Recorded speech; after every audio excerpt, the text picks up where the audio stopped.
Hi hello friends, welcome to my channel Meenakshi వంటశాల. ఈరోజు మా పిన్ని చికెన్ పచ్చడి చేస్తున్నారండి. సో ముందుగానైతే ఒక హాఫ్ కేజీ బోన్లెస్ చికెన్ తీసుకొచ్చుకొని శుభ్రంగా కడిగేసుకొని ఇలా అయితే బాయిల్ చేసేసాము. సో ఎక్సెస్ ఏమైనా ఫ్యాట్ ఏదైనా ఉంటే తీసేసేయాలండి. కంప్లీట్గా బాయిల్ అయ్యాక స్ట్రైనర్లో తీసేసుకోవాలి. సో మధ్య మధ్యలో ఏమైనా పీస్ ఉడికిందా లేదా చూసేసుకోవాలి.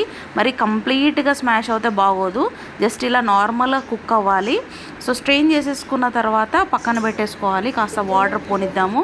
సో ఇందుకు కావాల్సిన మసాలా ఆవాలు, జీలకర్ర, మెంతులు, మిరియాలు అండ్ నెక్స్ట్ సాల్ట్, కారపొడి, కరివేపాకు, అల్లం వెల్లుల్లి పేస్ట్, గరం మసాలా, ఆయిల్ ఇలా అన్నీ తీసేసుకున్నాము. సో అది స్ట్రెయిన్ అయ్యాక ముందు ఒక కడాయి తీసేసుకొని దానికి కావాల్సిన ఒక 250 grams ఆఫ్ ఆయిల్ వేసేసుకొని కాస్త గోల్డెన్ బ్రౌనిష్ అయ్యేదాకా మనం కాస్త ఫ్రై చేసేసుకోవాలి. సో ఇది ఈజీగానే ఫ్రై అవుతుందండి, ఎందుకంటే వాటర్ కన్సిస్టెన్సీ ఏం లేదు కదా. సో ఇలా ఫ్రై అయిన తర్వాత చూడండి, ఇలా మధ్య మధ్యలో కలుపుతూ అంతా చికెన్ పీసెస్ అంతా కంప్లీట్గా గోల్డెన్ బ్రౌనిష్గా ఫ్రై చేసేసుకోవాలి.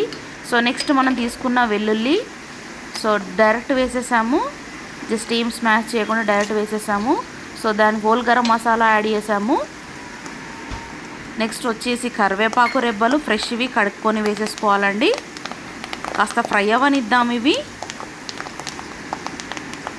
ఈవెన్గా కలుపుతూ ఉండాలండి, లేకపోతే చికెన్ పీసెస్ అనేవి కాస్త మాడిపోయినట్లు అవుతాయి. సో ఈవెన్గా ఇలా అప్పుడప్పుడు కలిపేసుకోవాలి అడుగంటకుండా.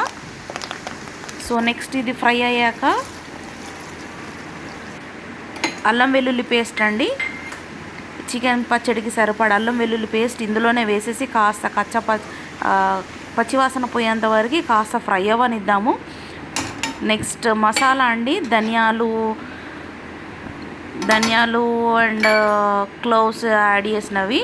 సో నెక్స్ట్ తీసుకున్న కారపొడి, నెక్స్ట్ చికెన్ పచ్చడికి సరిపడ సాల్ట్, నెక్స్ట్ గరం మసాలా.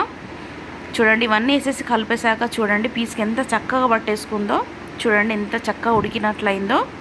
కాస్త చల్లారనిద్దాం. కంప్లీట్గా చల్లారినాక కాస్త 2-3 లెమన్స్ పెద్ద సైజువి తీసేసుకొని స్క్వీజ్ చేసేసుకొని యాడ్ చేసుకుంటే చికెన్ పికిల్ రెడీ.